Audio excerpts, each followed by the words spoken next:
হয়নি দেশে। আচ্ছা আচ্ছা বল বল যে লাইনে আসবে সে পাবে 4 ঘন্টা।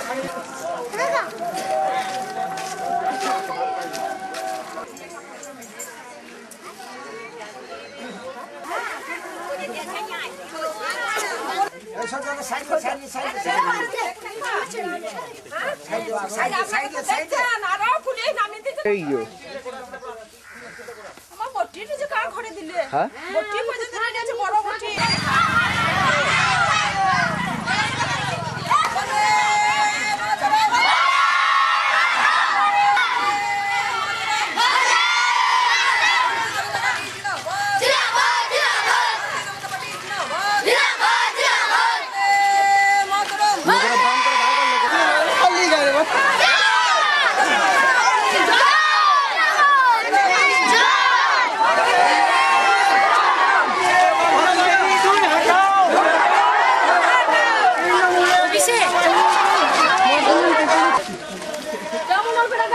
এই প্রজাদের উপর চলবে আমার স্টিম রোলার, আমার শাসন ব্যবস্থা।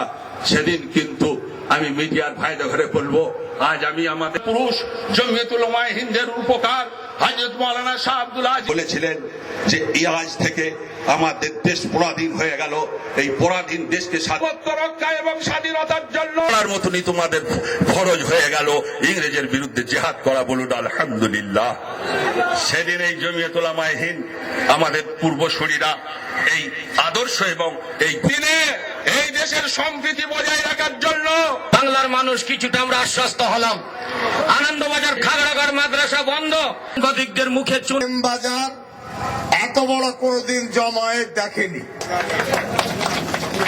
এবং কোন রাজনৈতিক দল খরচ করেও এত বড় জমায়েত করতে পারবে না।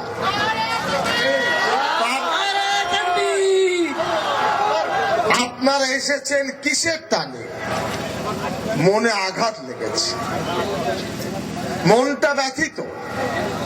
আমি জানি বিভিন্ন বর্ণের মানুষ, বিভিন্ন চিন্তার মানুষ আজকে একটা ছাতার তলায় এসেছেন মনের কিছু খোরাক নিতে।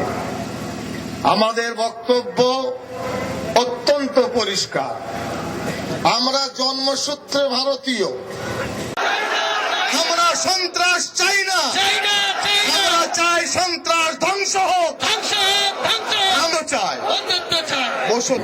আরহামুর রাহিমিন, আজকে সবাই যারা উপস্থিত হয়েছেন সকল বন্ধুর মনোবাঞ্ছনাকে আপনি পূর্ণ করুন। জমিয়তুল উলামায়ে হিন্দ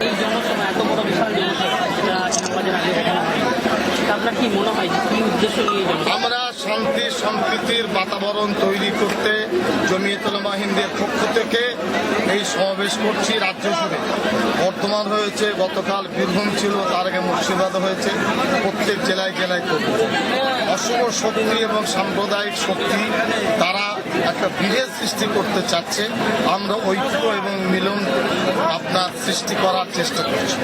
সেই সাথে রাজনৈতিক অনুকূলে আমরা বিরোধী। আমরা 2 টাকা ক্ষতিপূরণ দিয়ে মানুষের মূল্য ফিরে আসবে এটা আমরা মনে করি না। খুন খারাপের সমলে বন্ধ হোক।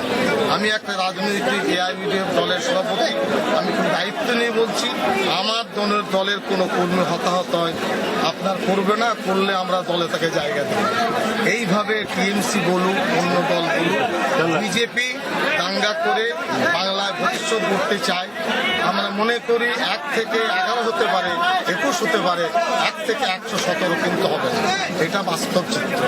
2016-তে যে ইলেকশন হবে আমাদের দলের সুপ্রিমো বদরুদ্দিন আজমল সাহেব আগামী 27শে নভেম্বর কলকাতা আসছেন। মওলালী যুবকেন্দ্রে আমাদের সভা আছে, রাজ্য নেতৃত্ব বসবেন। আজমল সাহেব চাইছেন বাংলায় সকল মাটি নিয়ে রাজনীতি করতে। 2016 সালে আমাদের ক্ষমতার ভিত্তিতে আমরা রাজনৈতিক প্রতিদ্বন্দ্বিতায় কৌশল। বিজেপি তো বিজেপি থাকছে, সিপিএম তো নেই।